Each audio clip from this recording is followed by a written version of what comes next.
Shalom, family. So I want to look at diets today. I have a cousin. He's a year younger than me.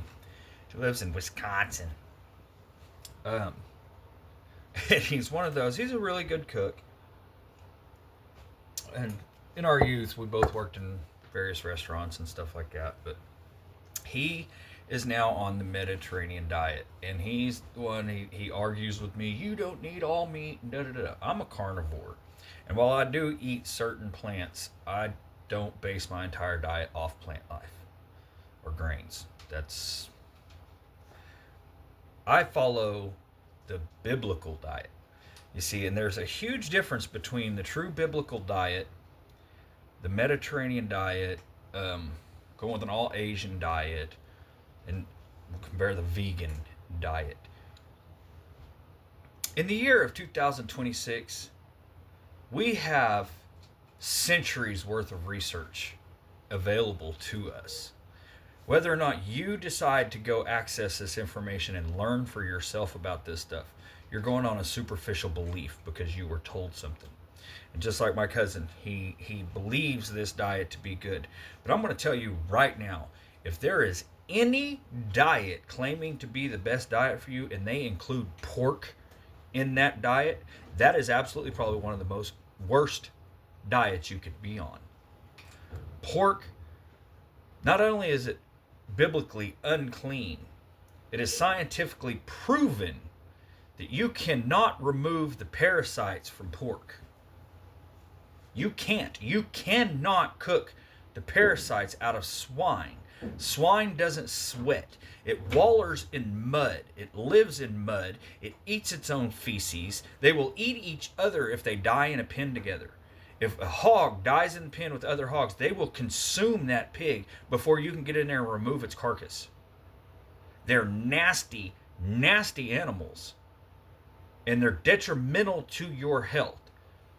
The pig, swine, how that meat is a close relative of humans. Well, they'll try to tell you, the theory of evolution, which is fucking complete bullshit, that you evolved from monkeys. You evolved from an ape.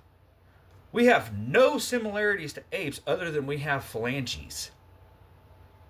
But DNA strain and biological consistencies, we are not related to apes.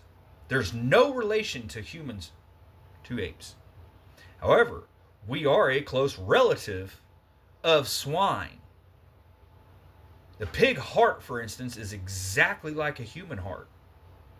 Their meat structure is exactly like ours. There's just a little tiny genetic difference between swine and human. So when you are eating swine, your body does not recognize it as food. It don't. It's not food for your body. It is unclean to you. When you ingest pork, you don't digest it. Your body does not break pork down the way it breaks other meats down. What happens is it starts the decomposition process. It starts decomposing in there. And this is why you get such bad gas and why your gas is so stinky, is because you have meat rotting in your gut. It's not digesting, it's rotting. And same with a lot of vegetation. The plants that people are eating today is not natural. Carrots were never this big and orange. They were a white root. And it's the herb off the top of it that you're supposed to eat. And man has started genetically modifying these plants and breeding plants to other plants. They bred plants that we don't eat to plants we eat to produce larger fruits and larger vegetables.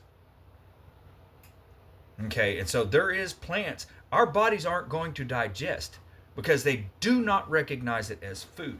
You can't go out in your yard and eat a handful of grass because your body's not going to process that. It's not food for your body.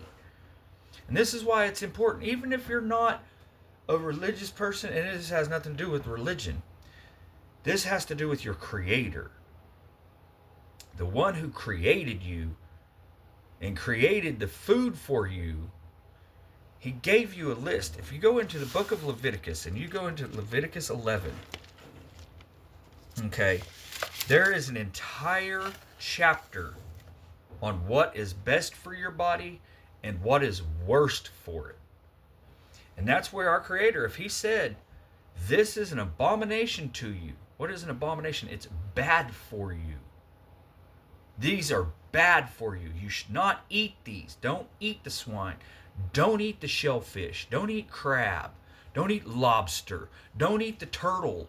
Don't eat the frogs. You don't eat the rabbits. You don't eat the squirrels. You don't eat these animals that are unclean to you.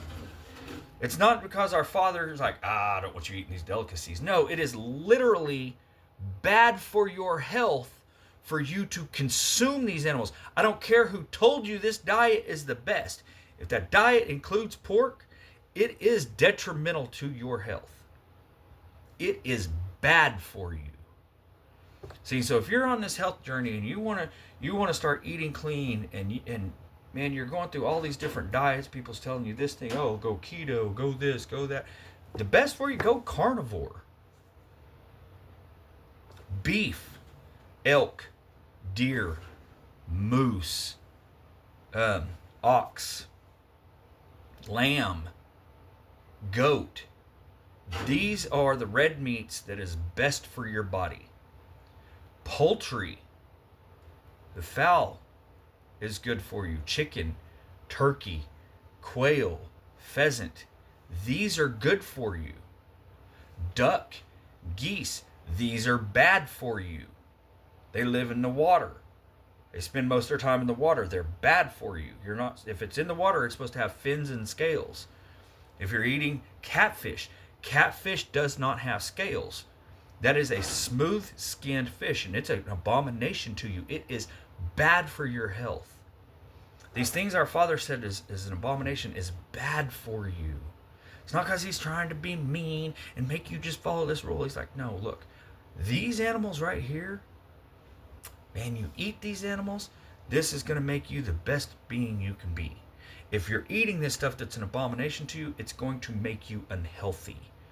It's going to harm you physically. It's going to affect your mental health. Our bodies and our physical health will affect our mental health. You know the age-old saying, you are what you eat. If you are eating garbage food, your health is going to be garbage. If you're eating good, clean food, you too are going to be good, clean, and healthy. You see, and that's why I tell people, look at the biblical diet. What does the biblical diet say to eat? You know, and you find that in Leviticus. And this is where the vegans try to come in. Oh, you shouldn't eat anything with the face. You don't eat any kind of animal. And I know there's people out here claiming to be in the set-apart walk that refuse to look at our Father's diet. And they want to go off of teachings of other men. And they want to run on verses that were wrong. They're reading books that are not correct. They're reading perverted doctrines. And they're ignoring what our Father has said to people.